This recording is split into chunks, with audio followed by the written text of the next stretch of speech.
नमस्कार मित्रों, सूचना की दुनिया में आपका स्वागत है। मैं हूं डॉक्टर सुभाष चंद्र सिंह, राज्य सूचना आयुक्त उत्तर प्रदेश।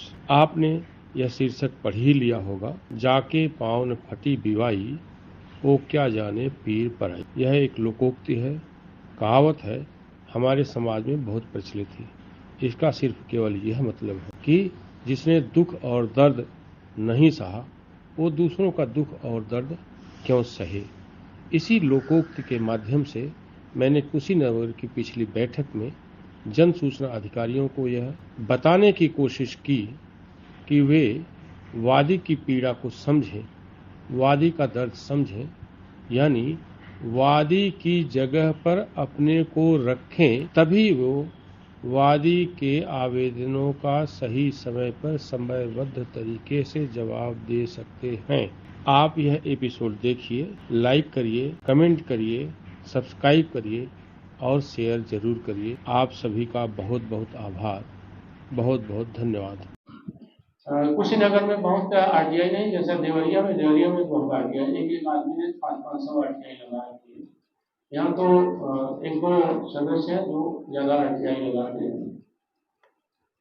ये प्रारूप 3 का रजिस्टर सबसे मस्त है, जिसको हम खातामाही के रूप में बोलते हैं, समझने की भाषा है। उसके बाद एक धारा है, अंतरण की धारा है। सीडीओ मैम और जो अपील अधिकारी है वो ध्यान दें इस पर।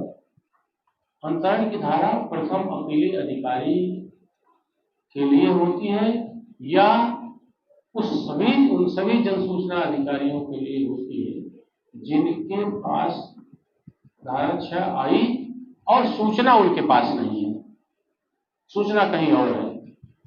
तो जन सूचना अधिकारी 5 दिन के भीतर, 6(3) के तहत 5 दिन के भीतर वह एप्लीकेशन वहां अंतरित कर दे जहां वो सूचना है।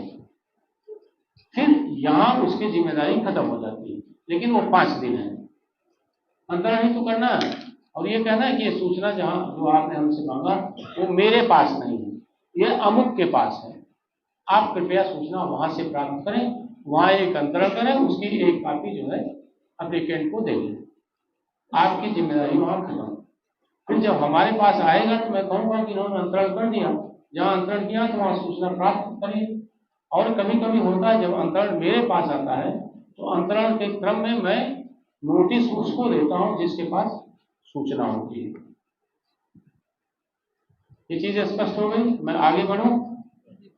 ये हो गया धारा 6 यानी सिंपल आवेदन। प्रारूप 3 का रजिस्टर माने खातामाही वाला रजिस्टर, जिसमें धारा 6 का विवरण होता है। और फिर धारा 6(3) जिसमें आप एप्लीकेशन को अंतरित करते हैं, वह एप्लीकेशन जिसकी सूचना आपके पास नहीं होती।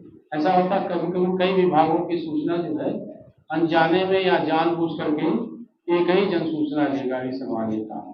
तो नियम यह है, जो सूचना आपके पास है वो दें और किसी एक विभाग को आप अंतरित करें। ऐसा नहीं कि अगर 4 विभागों की सूचना मांग ली, आप 4 विभागों को अंतरित करें, केवल एक विभाग को अंतरित करें और कह दें कि जो सूचना हमारे पास है वो मैं दे रहा हूँ और यह सूचना बिंदु नंबर 2 की 3 की सूचना इस विभाग को मैं अंतरित कर रहा हूँ और वहां से आप प्राप्त करिए। लेकिन तीसरा, चौथा, 5वां विभाग अगर है, विभाग माने दूसरा डिपार्टमेंट, तो आप उसको अंतरित नहीं करेंगे। उसको कहेंगे कि एक से अधिक, केवल एक जो मैं दूंगा, एक से अधिक विभाग दूसरे विभाग को अंतरित करें। तीसरा, चौथा, 5वां विभाग उससे चाहिए अलग से आरटीआई मांग करके संबंधित विभागों से आप सूचना मांगिए। ये बहुत स्पष्ट हो गया है। मैं जैसे ग्राम प्रधान, ग्राम पंचायत अधिकारी से सूचना मांगी, उसने कहा हमको मनरेगा की सूचना दीजिए। दूसरा, उसने कहा हमको मिड डे मील की सूचना दीजिए। तीसरा, उसने कहा ग्राम में जो विद्यालय है उसमें कितने शिक्षक पढ़ाते हैं और उनका वेतन क्या है और कितने छात्र हैं। ठीक है।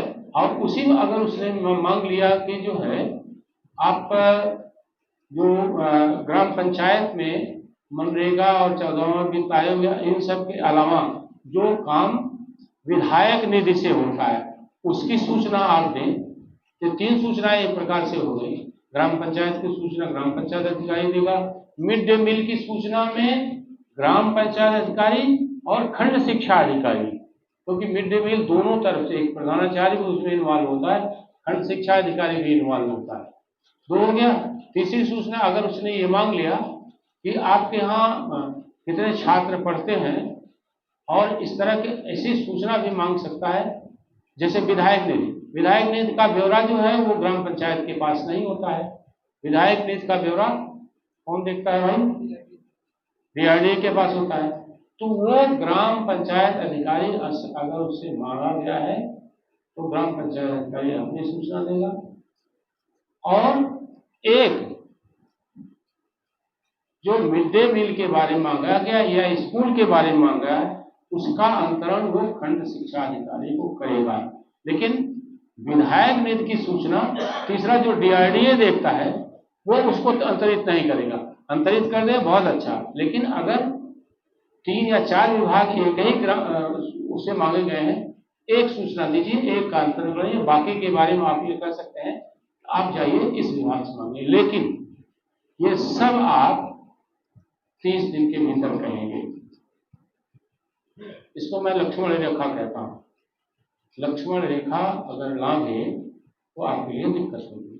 फिर वो जो 25,000 का जुर्माना है 20(1) के तहत और 20(2) के तहत जो कुल प्रविष्ट की जो धारा है उसके दायरे में आप आ सकते हैं। यह स्पष्ट हो गया। इसे मैंने जो है 20(1) और 20(2) के का भी जिक्र कर दिया। 20(1) माने अगर समय से सूचना नहीं दी, अधूरी सूचना दी या घुमाया या भ्रमित किया तो 20(1) के तहत अधिकतम 25,000 का जुर्माना, और उससे भी दूसरा एक प्रतिकूल प्रविष्ट जो 20(2) के तहत दी जाती है। इतनी कुल धाराएं हैं जो सबसे महत्वपूर्ण है आप लोगों के लिए। और मैंने कहा ना, सूचना देने का मन बनाइए पॉजिटिवली। इस धारा आरटीआई में ये भी कहा गया है कि सद्भावना पूर्वक, दुर्भावनापूर्वक नहीं, आपके मन में आरटीआई के प्रति एक सम्मान का भाव होना चाहिए कि यह भी एक कानून है वैसे ही जैसे अन्य कानून है, क्योंकि यह सेंट्रल कानून है ना, उसी के नियम कानून से आप उस दायरे में आते हैं।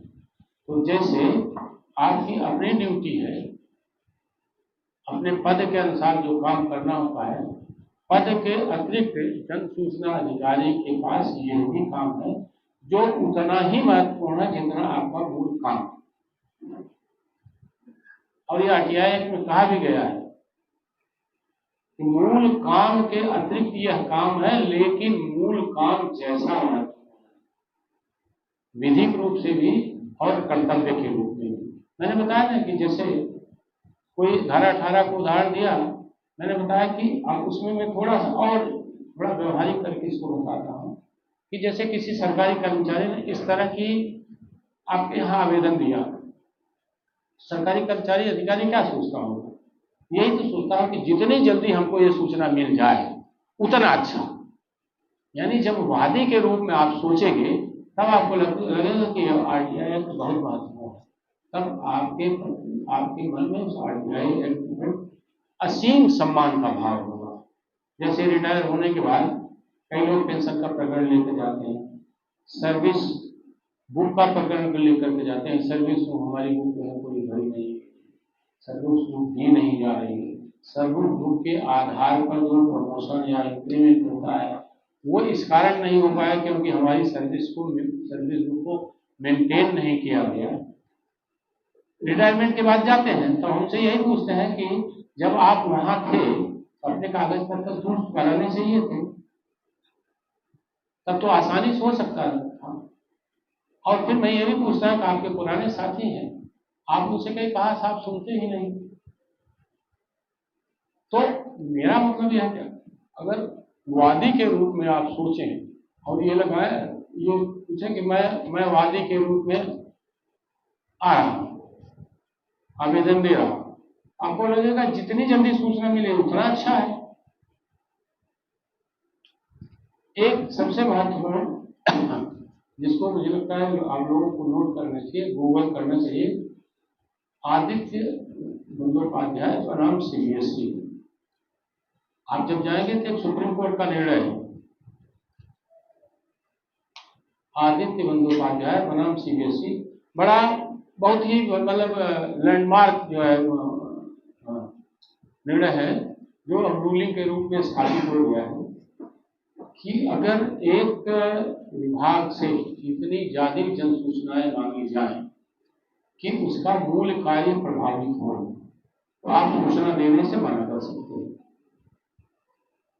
उस आदित्य बंदोपाध्याय बनाम CBSE का निर्णय का उल्लेख करते हुए वो उसमें कहा गया है साफ साफ कि अगर किसी विभाग से इतनी अधिक सूचनाएं मांगी जाए वो जिससे आपका मूल कार्य प्रभावित हो 75% तक, तो आप उस सूचना देने से मना कर सकते हो, वह सूचना देने से आप मना कर सकते हो। जैसे एक ग्राम पंचायत से एक महीने में 50 RTI मांगी, 50 लोगों ने मांगा, या एक ही व्यक्ति ने 50 एप्लीकेशन दिए। अगर ग्राम पंचायत अधिकारी, ग्राम विकास अधिकारी के पास 50 एप्लीकेशन महीने में आएंगे तो क्या काम करेगा? ये सूचना देने से आप मना कर सकते हो, लेकिन आपको कैटेगराइज करना पड़ेगा कि क्या आपका मूल कार्य प्रभावित हो रहा है। मुझे लगता है कि अगर एक ग्राम पंचायत अधिकारी से 50 एप्लीकेशन मांग करके सूचनाएं दी जाती हैं, किसी मनरेगा की सूचना मांगी जाती है, किसी में जो है नल से जल की सूचना मांगी जाती है, किसी में 14वें वित्त आयोग की, किसी 15वें वित्त आयोग की, किसी में जो है मिड डे मील की सूचना मांगी जाती है, किसी में जो है किसान सम्मान की मांगी जाती है।